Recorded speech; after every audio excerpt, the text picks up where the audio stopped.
3:07. Aquí estamos de nuevo. Hace apenas unas semanas planteábamos una cuestión también interactiva. Intentamos, bueno, pues contar constantemente con todos vosotros. Y el planteamiento era muy sencillo. O una historia que era un encuentro con un extraño ser, u otra que tenía que ver con el concepto vampirismo. Ambas hechos reales, que es la ley de las dramatizaciones de Milenio 3. Es más, la semana que viene tenemos una sorpresa, un programa diferente, un fin de fiesta, un broche final de Milenio 3, final de esta 12ª temporada, y creo que os puede gustar. Creo que va a ser un programa para grabar, pero bueno, eso ya lo decidiréis vosotros, con algunas joyas. ¿Qué ocurre? Que quizá lo de extraño ser sonó más exótico y ganó, creo que por goleada, y se emitió esa dramatización del hombre que ha cogido el relevo en los guiones, en un principio, en la arqueología de las dramatizaciones, hace 10 años, 9 años, 8 años, yo hacía los guiones, y ahora los hace con mucho acierto Diego Marañón, que además tenía mucho interés en ser un poco el Chicho Ibáñez Serrador del 2013, en el ámbito de las dramatizaciones. Siempre Chicho Ibáñez Serrador como genio inalcanzable para todos nosotros, pero en el que nos hemos inspirado. El Chicho que decía aquello de: he recibido una historia encuadernada en una extraña piel. Bueno, pues ese hombre, que por cierto sé que es muy probable que nos esté escuchando, o mañana viendo en la televisión, y que para nosotros es un honor. Es como un homenaje. También, por supuesto, al equipo de producción de la cadena SER, nuestro agradecimiento de siempre por todo el esfuerzo para que tengáis dramatizaciones, que es algo laborioso, costoso, y que desde el principio fue también algo anacrónico, a contracorriente. ¿Qué pintaba Iker Jiménez en el 2003 pidiendo que volviese el teatro de la radio si hacía 20 años que no se hacía nada de este respecto? Bueno, pues yo creo que encontrasteis ahí un eco. ¿Y qué ha pasado? Que Guillermo León de inmediato me escribe diciendo que cuando se emitió esta última dramatización, pues se han debido batir todos los récords de descargas. Las personas han querido acudir a esa pieza de miedo, inquietud, suspense. Bien. Y yo me quedé con las ganas de emitir la otra. La otra es una historia real que llegó en un testimonio. El testimonio, por lo crudo, nos puso los pelos de punta. Y solo os puedo decir que la historia que vais a escuchar a partir de ahora es absolutamente real. Y eso le da esa especie de tono oscuro, de tono increíble pero cierto. Ocurrió en España, como siempre no hay que irse lejos. Es una vieja historia de vampiros, sí, made in Spain. Ocurrió y la testigo principal nos llegó a escribir en su día, bueno, un familiar, diciendo que esto había ocurrido de esta y no de otra forma. Así que, ¿estáis preparados? Viajemos en el tiempo y viajemos a eso que es, como yo digo, el teatro escrito en el aire, con los actores metidos a fondo, y vosotros ponéis las imágenes. Una vieja historia de bebedores de sangre.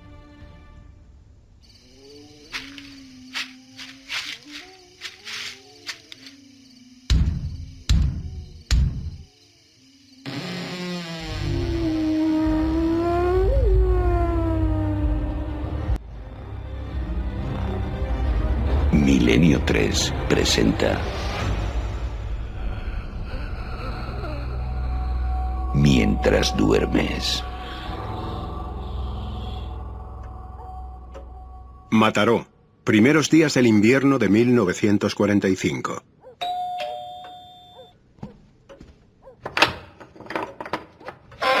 ¿Sí? Buenos días, nos de Dios. Buenos días. Y fríos. Me manda a llegarme la señora Benita. Le dijo a mi madre en el colmado que andaban buscando ustedes una chica. Una empleada, vamos. Ah, así que vienes de parte de Benita. Muy bien, bonita. Pasa y hablamos. Agradecida, señora. La joven atravesó el umbral de aquella puerta. Pero no te quedes en la entrada, mujer. Ven, sígueme hasta la cocina. Sí, señora. Francisca atravesó paso a paso aquel oscuro corredor, apenas iluminado por un par de pequeños apliques. En invierno no abro mucho las ventanas, ¿sabes? No soporto el olor a carbón que se cuela de las chimeneas. Entiendo. Y encima esa dichosa textil que nos han construido al lado. Fábricas y más fábricas. Ay, nos vamos a asfixiar con tanto humo y tanta porquería.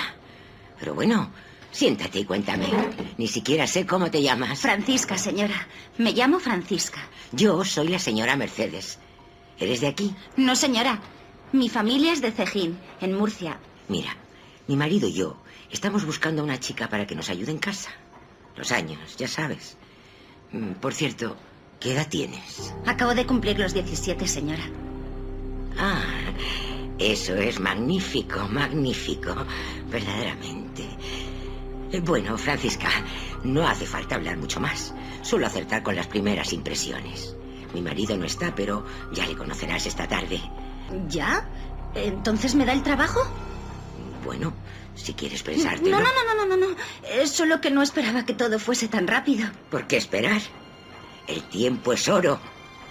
Francisca, sígueme entonces. Este es el salón. Es la parte más grande de la casa. Y esta será tu habitación. Encima de la cama tienes tu uniforme y sábanas limpias. Creo que eso es todo. Si necesitas algo... ¿Y este cuarto, señora? La joven, de pie en el pasillo, había reparado en una habitación inmediatamente contigua a la suya. Escúchame bien, niña. Ahí tú no tienes que hacer nada. Esa puerta no se abre, ni se toca, ni siquiera se mira. Esa puerta no existe para ti. Tenemos un hijo de tu edad. Se llama Alfonso y está enfermo. ¿Qué mal le aqueja? Eso no te incumbe. No tienes que saber nada más. Él es cosa nuestra, ¿entiendes? Por supuesto, señora. Disculpe. No. Disculpa tú. Francisca, mira, es que resulta duro ver sufrir a un hijo. Simplemente ocúpate de lo que te he dicho y no habrá problemas. Sí, señora. Ahora deshaz tu equipaje y cámbiate. Hay mucho que hacer. La habitación destinada al servicio era pequeña y austera, pero acogedora. El mobiliario básico consistía en una cama con un colchón de lana, una mesilla de noche sobre la que reposaba una pequeña lámpara, una silla, un espejo y 2 armarios. Francisca abrió el más pequeño de ellos. Además de otros 3 juegos de sábanas, halló suficiente espacio para su reducido equipaje. Toda su ropa encontró allí perfecto acomodo. Movida por la curiosidad, intentó abrir el armario más grande, pero estaba cerrado con llave. Al salir de su habitación, ya vestida con su uniforme, la muchacha observó que la mujer había entrado al cuarto de su hijo enfermo. La curiosidad fue más fuerte que su palabra. Vamos, cariño. Estás muy guapo. La puerta había quedado entreabierta. Apenas un resquicio que le permitió distinguir una figura esquelética y agonizante recostada en una vieja cama. Sus ojos se cruzaron por un instante.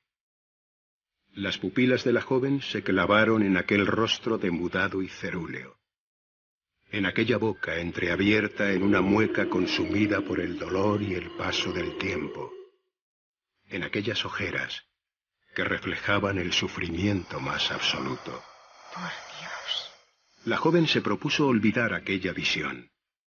El resto del día transcurrió con normalidad. Francisca se dispuso a realizar una limpieza a fondo de todas las estancias de aquel inmueble. A las 8:30 de la tarde, el señor de la casa llegó tras otro duro día de su por aquel entonces próspera compañía metalúrgica. Hola, Francisca, encantado. Yo soy don Carlos. Mi mujer ya me ha puesto al corriente de tu llegada. ¿Todo bien por ahora? Sí, señor. Muy contenta y agradecida. Me alegra oír eso, y que sea así por mucho tiempo. Estoy hambriento. Sírvenos la cena y siéntate con nosotros después. Y trae un plato más, mujer, que veo que has puesto solo 2. ¿Los señores querrán que les acompañen las comidas y cenas? Francisca no podía creer lo afortunada que era. No solo había encontrado un trabajo bien remunerado en aquella época convulsa, sino que aquel matrimonio parecía empeñado en tratarla como a una hija, haciéndole partícipe incluso de los mejores manjares. Vaya, cocinas como Los Ángeles. Acerca la copa, muchacha. Toma un poco de vino. ¿Vino? Oh, no. Yo no estoy acostumbrada, señor. No seas tonta. Es un vino excelente. Nos lo trae un buen amigo. No lo desprecies, mujer. Además, así la sangre se te hará antes... Has de estar fuerte para soportar la carga de trabajo que te espera aquí. Está bien. Si insisten... Francisca vio pasar los meses ante sus ojos. Nunca antes había sido tan bien tratada en ninguna casa. La carga de trabajo no era excesiva. Los pagos llegaban puntuales, incluso con inesperadas gratificaciones. La comida era excelente. Y sin embargo, ese paso del tiempo parecía producirse a cámara lenta para la joven. Cada noche, después de cenar y de tomarse la media copa de vino que le ofrecían, parecía sumirse en un profundo letargo del que despertaba débil, agotada. Hola, Rufina. ¿A hacer la compra? A ver, como cada día. Pero ya me voy, que luego mi señora me echa un rapapolvo si me demoro más de lo debido. Chica, qué mala cara tienes últimamente. ¿Tú estás bien? ¿Qué sé yo? Cada noche es como si en vez de dormirme cayera inconsciente. No recuerdo nada de lo que sueño. No recuerdo absolutamente nada desde que me acuesto hasta que me levanto. Y cada día amanezco más cansada y débil que la anterior. Tú estabas en casa de los Villarías, ¿no? ¿Y esa gente no tenía un hijo enfermo? ¿O ya murió? Muerto en vida debe estar. Ay, se me está pasando una cosa por la cabeza. Mi prima de Madrid me contaba el otro día. Chica, arráncate. ¿Tú qué comes? ¿Te dan algo raro los señores? ¿Raro? No. Me tratan de guinda. Ya te lo he dicho otras veces. Por las noches hasta un vaso de vino me dan. Ellos no suelen. A la señora no le gusta. Y el señor dice que el médico se lo tiene prohibido. Escúchame, niña. Esta noche no te bebas ese vino. Tan solo mójate los labios. Pero no te lo bebas. Disimula. Hazme caso. ¿Pero por qué? ¿Qué me quieres decir? Seguro que nada. Pero en la capital se cuentan historias raras. He de irme ya, Francisca. Mañana nos veremos. Tú solo haz lo que te he dicho esta noche. La joven, extrañada, siguió las instrucciones que le había dado su amiga. Pero bebe, muchacha, que se te ve debilucha. Apura tu copa. La comisura de sus labios se tiñó del rojo líquido, sin dejar que una sola gota se introdujera en su organismo. Si los señores no ordenan nada más, voy a acostarme ya. Buenas noches. La joven repitió el ritual de cada noche. Extrañamente más despierta de lo acostumbrado, esta vez puso especial cuidado en bloquear la puerta con la silla. Una silla que jamás había aparecido movida, lo que imposibilitaba la presencia de cualquier intruso. Francisca cerró los ojos y esperó en la más completa oscuridad. La joven continuaba despierta cuando un extraño ruido pareció salir del gran armario ropero que tenía frente a la cama. El mismo que había permanecido cerrado durante meses, desde el primer día que había llegado. La tenue luz de una vela iluminó de repente el interior del viejo mueble, hasta que una de sus puertas se abrió desde dentro. Tenga cuidado, don Miguel, y no haga ruido. Últimamente creo que sospecha algo. Tenemos que extremar las precauciones. La joven, reconociendo la voz y siendo consciente de la insólita escena que estaba ocurriendo en la oscura estancia, contuvo la respiración a duras penas. No tema, no hay peligro. La dosis de lauda no es segura. Dese prisa, doctor. Que Alfonso cada día está peor. Ay, Dios, no sé si esto que hacemos cada noche acabará por sanarlo o por condenarlo definitivamente. Una fría mano la tomó del brazo. La joven, aterrorizada, no pudo contener su miedo durante un segundo más y de un salto golpeó el interruptor que estaba al lado del cabecero de su cama. Ante sus ojos aparecieron los intrusos, manipulando lo que parecía ser un complejo aparataje médico que incluía finos tubos de goma, trozos de algodón y un par de recipientes de cristal. ¿Qué están haciendo? ¿Qué pretenden? ¡Aléjense de mí! ¡Fuera! ¡Fuera de aquí! ¡Salgan! ¡Santo cielo! ¡Está despierta! Francisca, tranquilízate. Es algo necesario. Tienes que entenderlo. Mi pequeño no tendrá ni una oportunidad si no le ayudan. ¡Fuera! ¡Déjenme en paz! ¡Aléjense de mí! ¿Qué me están haciendo? ¿Pero qué me han hecho? La joven, descalza y en camisón, se levantó rápidamente, rompió uno de los recipientes y cogió con fuerza uno de los trozos de cristal con el que amenazó a los dos intrusos. En el interior del armario, al fondo, pudo ver una puerta oculta que se comunicaba directamente con la habitación del chico moribundo. Era un pasadizo oculto que daba paso cada noche a un espantoso y clandestino ritual. Una práctica de vampirismo real en plena posguerra. ¡Completamente locos! ¡No se acerquen! Francisca, sin dejar de amenazar a las dos siniestras figuras que cada noche invadían su descanso, retiró la silla que bloqueaba su puerta y echó a correr, primero por el angosto pasillo y después por las frías calles de Mataró.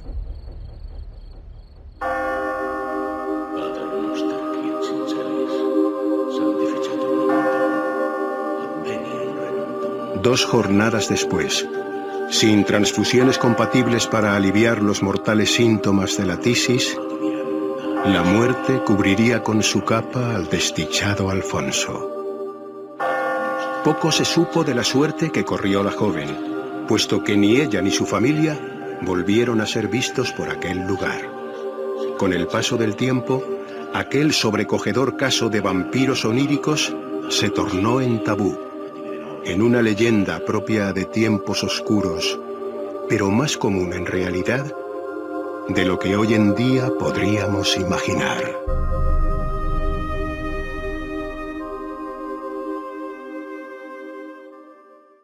Tres y 25 minutos de la noche, un poquito de oxígeno, Jean-Michel Jarre, para precisamente eso, que el aire viciado de esta historia se vaya despejando poco a poco.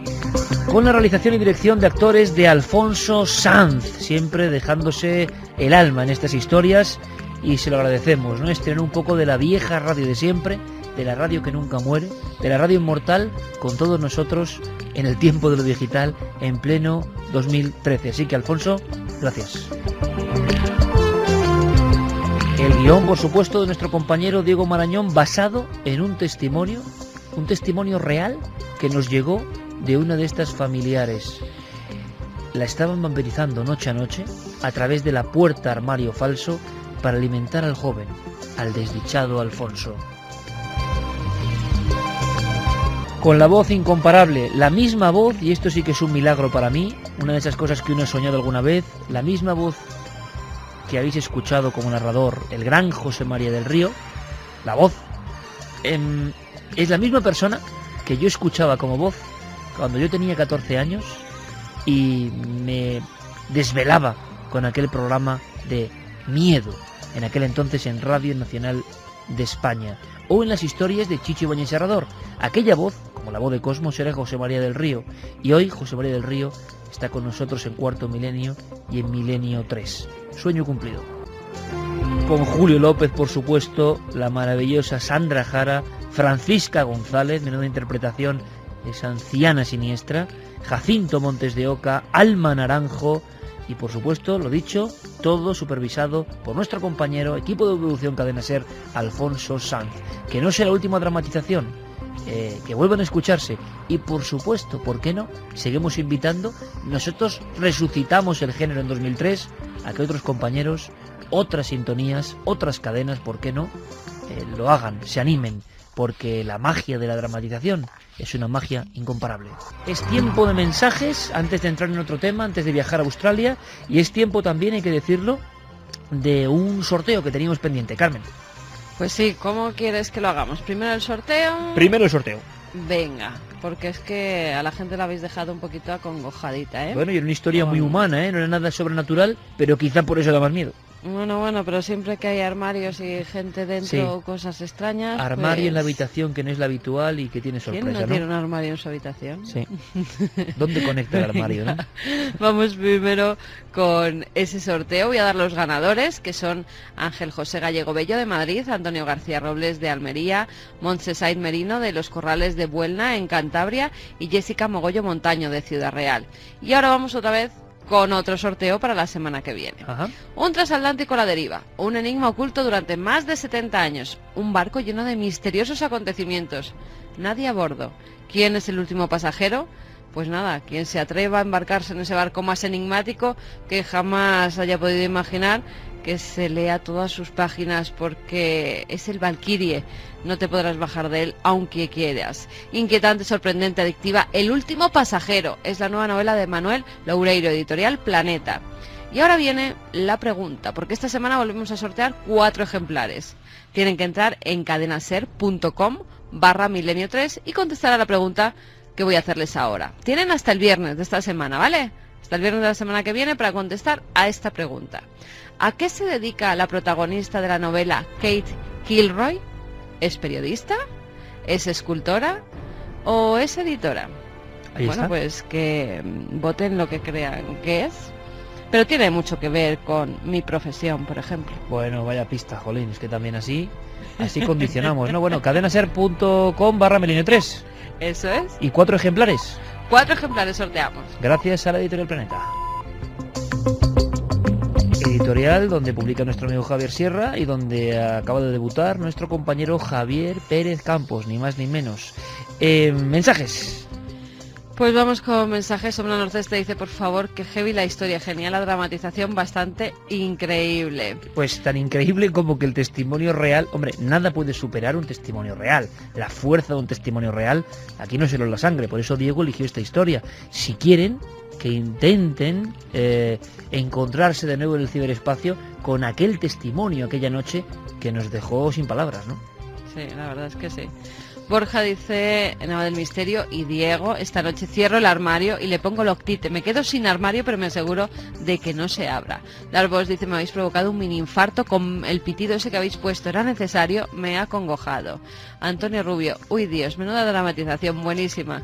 A Diego todo el mundo le dice que le han acongojado. Yo lo digo así, pero ya sabéis la palabra real. Ya. En serio, me ha encantado. Ahora no duermo fijo. Montaña Sánchez, buenísima dramatización, nunca dejan de sorprenderme. Voy a estar toda la noche vigilando la puerta del armario.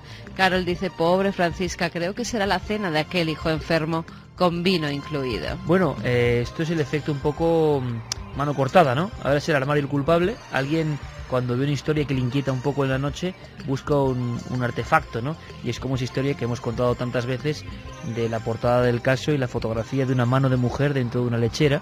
El famoso caso de Margarita Ruiz de Liori, un crimen de los años 50 en Madrid, o una amputación a un cadáver más bien, y como la reacción inmediata que recuerdan perfectamente los chamarileros de Madrid era que todas las esquinas, todos los puestos donde se dejaba la basura de aquel Madrid en blanco y negro se habían llenado de repente de lecheras. Las personas habían cogido repentino asco y rabia a la lechera que salía en la foto, ¿no? Con la mano. Bueno, pues ¿sabéis aquí con el armario, qué, ¿no? con qué pasó eso cuando tratamos un tema tanto en Milenio 3 como en Cuarto Milenio? Con los Que cuadros aquellos aparecieron, raros, ¿o? exactamente, Sí. aparecieron en la basura de decenas de ciudades y de pueblos un montón de esos cuadros de niños llorones. Sí, de verdad que Conseguimos una de las el cositas de efecto Camacho lechera. también, ¿no? Sí. Se la sacó de la manga y la gente rompiendo sus cuadros, algunos se habían pagado a precio de Daban oro. muy mal rollo. Muy mal rollo, eran bastante malos, Sí, la verdad sí, que sí. sí. Bueno, corramos tupido velo y marchemos hacia Australia. ¿Os parece el viaje? Es un viaje largo, ¿eh? Pero con esta música quizá se nos haga más ameno, aunque el destino también parece peligroso. Una tierra poco conocida en general, pero una tierra llena de secretos y misterios casi desde el principio del tiempo. Porque el retrato de todos esos misterios está, por ejemplo, en la pintura rupestre aborigen australiana. Ahí aparecen auténticos cráneos de seres que no parecen de este mundo. Ahí aparecen gigantes de 4 dedos que saludan a la humanidad. Ahí aparecen emisarios que uno casi cree calcos de las peores pesadillas, interviniendo en el mundo de los humanos. Y aparecen los chamanes, aparecen los desiertos, aparecen los ritos, y en ese mapa siempre desconocido, siempre peculiar, siempre a desmano, hay una zona, una región concreta. Es la región sobre la cual ponemos el punto de mira, la región que a nosotros nos interesa. Concretamente hablamos de la montaña de Hanging Rock, que es una antigua formación volcánica y que precisamente en la historia, en las leyendas aborígenes, ellos ya la señalaban como un lugar maldito. Los aborígenes estaban convencidos de que la montaña estaba completamente viva, de hecho, de que era capaz incluso de engullir a los visitantes que acudían a ese lugar. Una cosa que nos puede parecer ahora a nosotros ridícula, al ser humano de hoy casi todo le parece ridículo, como le parecerán ridículas nuestras cosas a los seres humanos de dentro de 300 o 400 años. Pero, por ejemplo, en otras latitudes muy lejanas de Australia, en Perú en concreto, las montañas tienen vida, tienen nombre, se les llama Apu, y son capaces de matarte, de ignorarte, de dejarte paso o de maldecirte. Es decir, la montaña como ejemplo de ser viviente sagrado. Aquí parece, tantos kilómetros más al sur, parece que ocurre. Ocurre lo mismo, y precisamente por una serie de circunstancias trágicas que han ocurrido allí. A lo largo de la historia han desaparecido muchos excursionistas, montañistas, que han ido allí en soledad, en ocasiones también en grupo, y no han vuelto a ser vistos nunca más. El caso más tremendo, Iker, tuvo lugar en el año 1900, a principios del siglo XX. Ya se sabía que ese lugar era un lugar en el que, como decíamos, los autóctonos de allí hablaban de extrañas luminarias que aparecían en el cielo, de seres que eran demasiado altos y mucho más delgados de lo que habitualmente estaban acostumbrados a ver. Y sin embargo, había un colegio que sigue en pie, el Colegio Femenino de Appleyard, en la localidad de Woodland, al sur de Australia, en Melbourne, y precisamente allí un grupo de jóvenes que constantemente cada año acudían a hacer una especie de retiro a ese lugar, a la Hanging Rock, pues en el año de 1900, 14 de febrero concretamente, hicieron ese plan como venían habituando desde unos años atrás. Allí acudieron 19 chicas en concreto, 19 jóvenes, junto a 2 profesoras del colegio, una era la profesora de francés y otra profesora más, y bueno, habían pasado allí una jornada en la naturaleza, alejados de la gran ciudad, cuando a eso de las 3 de la tarde más o menos, descubren que hay algo extraño, descubren que está ocurriendo algo un tanto raro y que ellos ni siquiera esperaban. Si quieres, vamos a escuchar un corte de una película que se llevó a cabo, que se titulaba Picnic en Hanging Rock. Mi reloj tiene problemas. El mío se ha parado a las 12. Nunca antes se había parado. Debe ser algo magnético.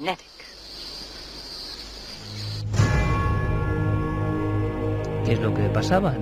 ¿Anomalías en los relojes de aquel grupo?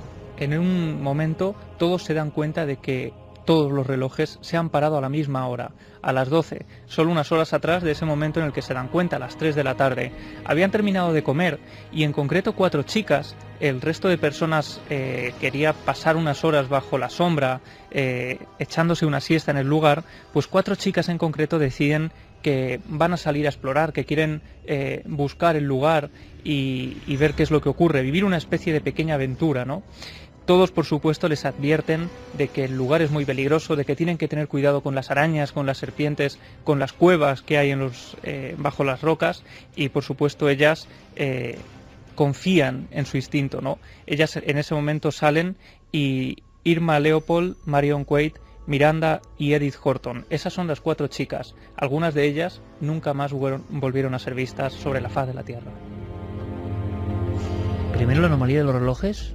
Estamos hablando de tiempo antiguo, 1900, se percatan de ello y a pesar de eso se adentran en esa especie de aventura, como queriendo vivir una emoción fuerte, ¿no? ¿Y qué ocurre? Pues estas 4 jóvenes son vistas en grupo, ese grupo por última vez, por otros jóvenes que están al lado de un riachuelo. Ellos las ven cruzando el río y son las últimas personas que las verían con vida. Porque después de una siesta, eso de las 4:30, es la profesora Poitiers, la profesora de francés, la que al despertarse se da cuenta de que estas jóvenes no han regresado aún. Y no solo eso, falta una persona más, es la profesora McCraw.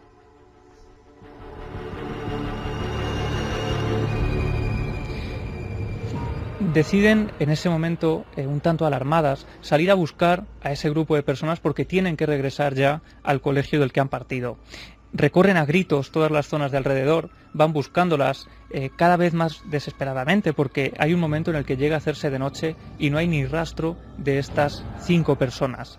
Pero a eso de las 7 de la tarde, cuando, como digo, ya había anochecido, empiezan a moverse unos matorrales y escuchan una voz de alguien que viene gritando despavorida entre los matorrales. Aparece entonces la figura de Edith Horton, una de las jóvenes de 17 años que había desaparecido horas atrás. y antes de desmayarse, antes de desplomarse ante el grupo, dice solo unas palabras completamente atemorizada: la nube rosa, la nube rosa. Inmediatamente después se desploma y pierde la conciencia. Es llevada a un famoso médico de la zona, el doctor Mackenzie, que la examina pormenorizadamente, hace varios análisis y descubre algo. Esta mujer tiene una leve conmoción, tiene varios cortes en la cabeza y varias magulladuras y sufre una amnesia importantísima, una amnesia que le impide recordar lo que ha ocurrido en esas horas en que ha estado completamente perdida en el bosque. En los días posteriores se lleva a cabo una búsqueda mucho más pormenorizada, se recurre incluso a aborígenes de la zona que conocen el lugar más detalladamente, incluso se lleva un perro especialmente dotado para la búsqueda de personas. Y a este perro se le dan a oler las ropas de la profesora McCraw, una de las que había desaparecido. El perro poco a poco va ascendiendo por una roca, llega incluso a adentrarse en una cueva oscura y en ese momento se queda en el exterior de la cueva con las patas delanteras clavadas en la tierra, con el pelo completamente erizado y gruñendo durante un tiempo aproximado de 10 minutos. La búsqueda siguió durante una semana en la que no tenían ningún rastro que seguir de estas jóvenes desaparecidas, hasta que precisamente una semana después aparece también el cuerpo de Irma Leopold, otra de las chicas de 17 años que había desaparecido una semana atrás. Ella, al igual que había ocurrido con Edith Horton, se desploma inmediatamente delante de los cuerpos de esos cuerpos de seguridad que estaban buscándola. Irma es llevada también a un centro sanitario, le hacen también varios análisis y ella dice que no recuerda tampoco nada de esa semana que ha pasado perdida. De hecho, hay algo que llama la atención de los médicos de la zona, y es que ella está también profundamente conmocionada, tiene heridas por todo el cuerpo y sin embargo no hay ni rastro de que hubiera sufrido ninguna desnutrición ni ninguna deshidratación. Con lo cual muchos oyentes ahora mismo estarán preguntándose, bueno, se incrementa el misterio de estas montañas australianas. ¿Qué demonios había aquí de fondo? Pues nadie sabe bien lo que ocurre. De hecho, estas tres personas, estas tres jóvenes que no aparecieron jamás, no se sabe nada de ellas, no hay ni rastro de ellas. De hecho, algunas revistas especializadas de la zona y algunos autores han dedicado libros a la investigación de esta historia, que llegaron a comparar con la historia del famoso Triángulo de las Bermudas, ¿no? Pero es que también la directora de este colegio femenino fue víctima de toda esta historia. Si quieres, vamos a escuchar también un pequeño fragmento de esa película en el que se nos muestra cómo se le comunicaba a la profesora ese momento de la pérdida de las alumnas. 3 de tus chicas jóvenes y la señora McCraw se han perdido en las rocas.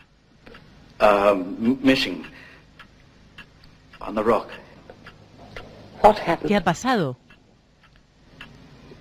Ese es el problema. Nadie sabe qué ha pasado. Nobody knows what happened. 3:43, pero ha pasado mucho tiempo de esta historia. Sabemos, intuimos por estos fragmentos que hay una película sobre esto. No sé por qué. Quizá porque nadie ha resuelto nada.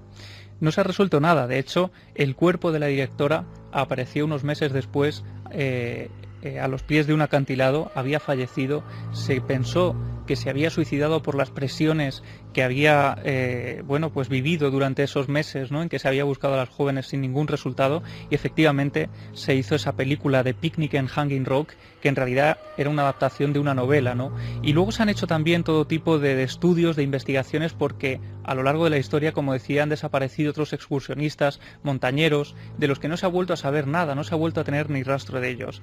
Se ha hablado de diversas teorías, ¿no?, desde personas que hablan de que, pues puede ser un terreno un poco difícil y que pueden existir cuevas subterráneas de las que no se tiene noticia, hasta las teorías que hablan de posibles abducidos y de personas que entran en otras dimensiones, precisamente aferrándose a esas palabras que decía una de las testigos, ¿no?, la nube rosa. ¿Me quieres decir que sobre ese concepto nube rosa, 1900, nadie ha indagado, nadie ha sabido?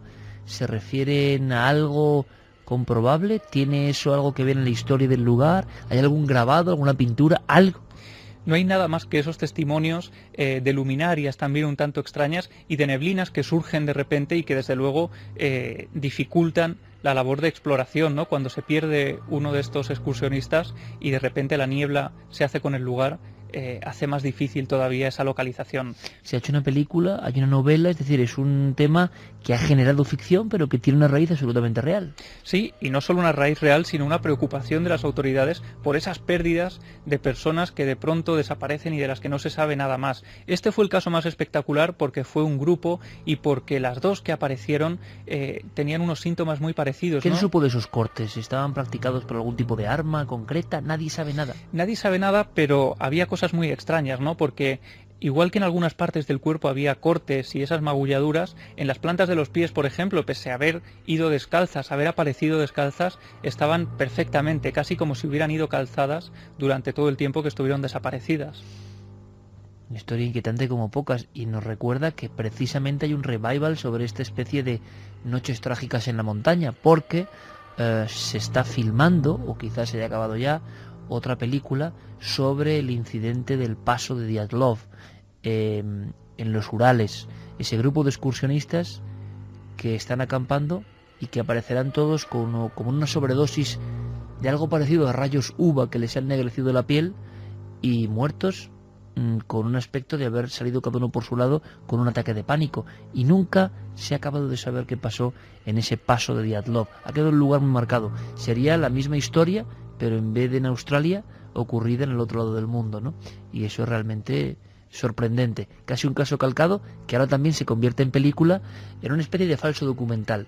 Los profesores, años después, van en busca de aquellos montañeros, chicos y chicas, que desaparecieron en la misma noche y que parecían estar sometidos a una especie de sobredosis de cierto tipo de radiación. En fin, historias tremendas, dignas del créalo o no, que por supuesto viene a continuación. Diego Marañón, buenas noches, compañero. ¿Qué tal? Bueno, se ha puesto esa dramatización, tú le tenías confianza, esa historia que te impactó como pocas, ¿eh? Sí, a mí sí, la verdad es que cuando la escuché el 16 de mayo de 2010, dejo el dato por si alguno quiere recuperar el programa, bueno, la verdad es que me causó, como tú dices, un profundo impacto y he querido recuperarla, al igual que recuperamos pues aquel encuentro de la policía, ¿no?, con el misterio en alguna otra dramatización como fue Algo. He querido recoger esos momentos que bueno, a mí personalmente me llegaron bastante dentro en estas historias. Qué fuerza tiene el testimonio cuando llega de forma inesperada, ¿no? Y en esta ocasión no había nada de sobrenatural, había una transfusión ilegal de sangre con alevosía y nocturnidad, pero todo lo que envolvía esa historia, el armario, las jeringas, los tubos, la sensación de que le estaban vampirizando, eso daba, en fin, incrementaba la siniestralidad de la historia de alguna forma, de una forma espectacular, para la redundancia. Y estaba ahí, y ocurrió en los años 40, y se disolvió porque nadie quería hablar de eso, pero sabemos que ocurrió realmente. Sí, sí, la verdad es que cuando nos llamó, creo recordar que era la hija de la protagonista, y nos lo contó en directo en el programa. Al final, Iker, si te das cuenta, no es más que llevar la imagen icónica o mitológica del vampiro, que era un ladrón de sangre, básicamente, en la antigüedad, a otro tipo de robo bastante más material y bastante más inquietante, si lo pensamos, en plena posguerra española. Esto lo contamos también como Créalo o no, y estoy seguro que habría pitos y palmas, ¿no? Como dicen los taurinos, división de opiniones.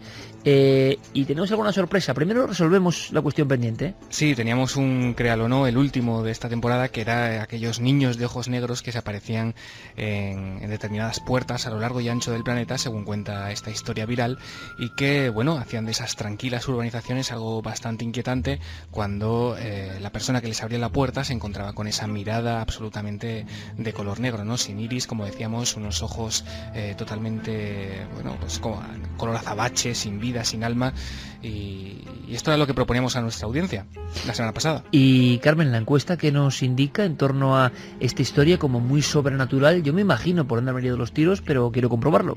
Pues esta vez lo tenían claro, 73,6% que la historia es falsa y 26,4% que es verdadera. Aquí está la prueba de fuego, Noel. Falsa, tú estás... Pobre. Pero ahí, claro, ha ido ya con ventaja, ¿no? Diciendo, bueno, 73%, ya si fallo esta, y sería bonito al final también, ¿no? un remache de temporada, dejándolo por lo menos en un 38-4. O sea, por lo menos 38-4, porque si no vamos a empezar a dudar ya de sus poderes y facultades, y eso sería grave. 73%, que es curioso, que no se creen lo de los niños con la extraña mirada oscura. Sí, bueno, y la verdad es que hacen bien, ¿no? Porque en realidad este caso Iker, o las primeras referencias en internet aparecen, fíjate, ya hace muchísimo tiempo, en julio de 1997 aparece esta historia. En la prehistoria de la red, ¿no? Sí, efectivamente. Además es la invención de un escritor de historias de terror que se llama Brian Bethel.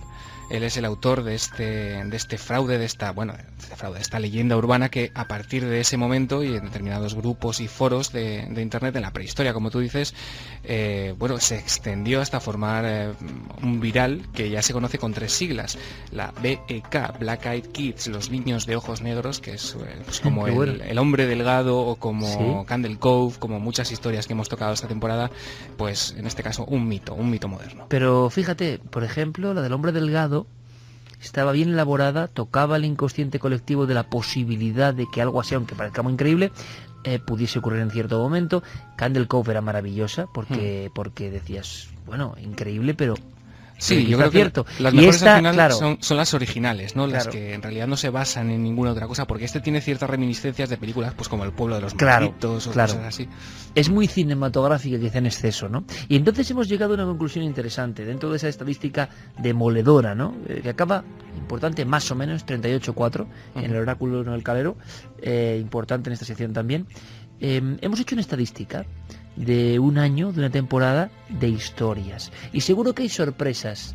¿Cuál es la historia que más confundió a los oyentes de todo el año? Es decir, el resultado fue absolutamente inesperado. ¿En cuál se cumplió esta profecía? Bueno, pues tenemos varias, porque aunque parezca que no, y aunque ha habido más aciertos por parte de la audiencia que errores, los errores son casi 15 o 16 los que ha habido. Ajá. Bueno, algunas de esas historias, Iker, pues como El habitante incierto, como aquella que rememoraba, por ejemplo, lo de Shaw, aquella especie de artefacto que se colocaba al pizzero en el cuello, como por ejemplo, aquel motor extraño que apenas consumía combustible, si recuerdas. Verdad, qué buenas, estoy repasando ahora y son buenísimas. Todas esas historias han creado confusión y han hecho que nuestra audiencia emitiera un voto equivocado. Claro, ninguna era sobrenatural, es curioso, Diego, ¿no? Eran más pegadas a la realidad y por eso podían ser más creíbles. Sí, efectivamente. Si quieres que nos quedemos, por ejemplo, con las 3, así más rápidamente, por ejemplo, tenemos el caso de Lucky, de aquel perro guía que llevaba la muerte a sus dueños y que nuestra audiencia dio como verdadero. Afortunadamente no era un caso real, pero el 60% casi de la audiencia votó verdadero en aquella ocasión.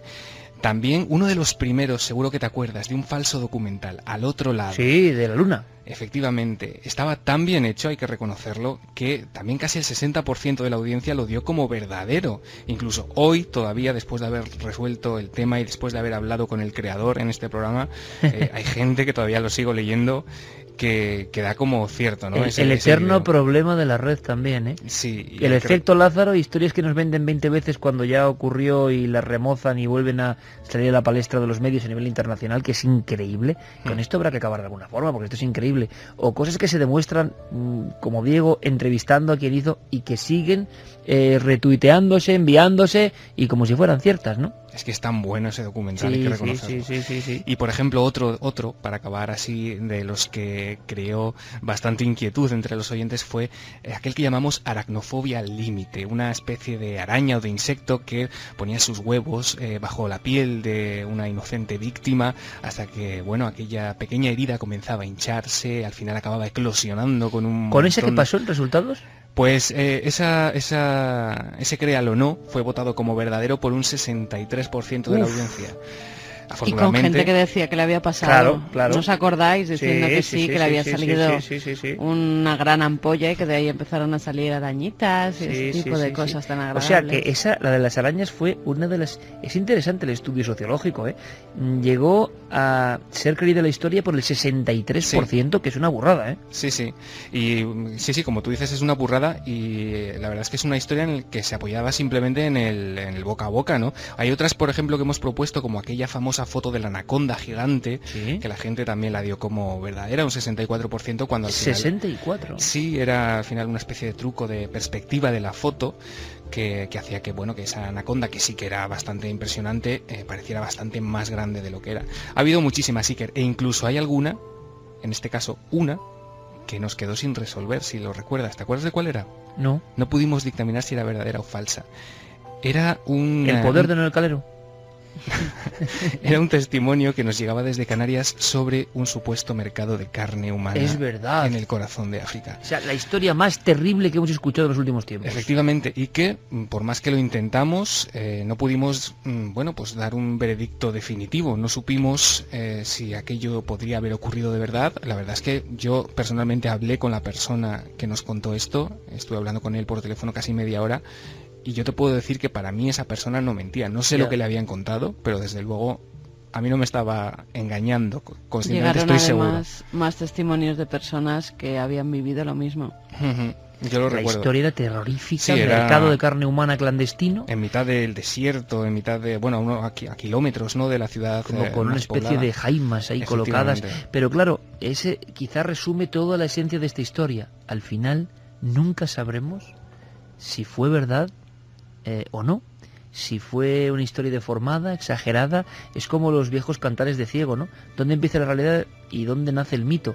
Pues muchas de estas historias que viven ya perpetuamente en la red son indescifrables. Ahora, el intento de Diego Marañón yo creo que ha sido bien seguido por la audiencia, una audiencia milenaria con mucho tino, porque no era nada fácil el reto de estas 40 historias más o menos, y hay que decir que en la mayoría de los casos nuestra audiencia acertó. Sí, la verdad es que la proporción de aciertos con relación a los fallos es mayor, así que enhorabuena a los milenarios por ese espíritu investigador y bastante crítico. Bueno, Diego, y enhorabuena a ti también, que pases un feliz verano.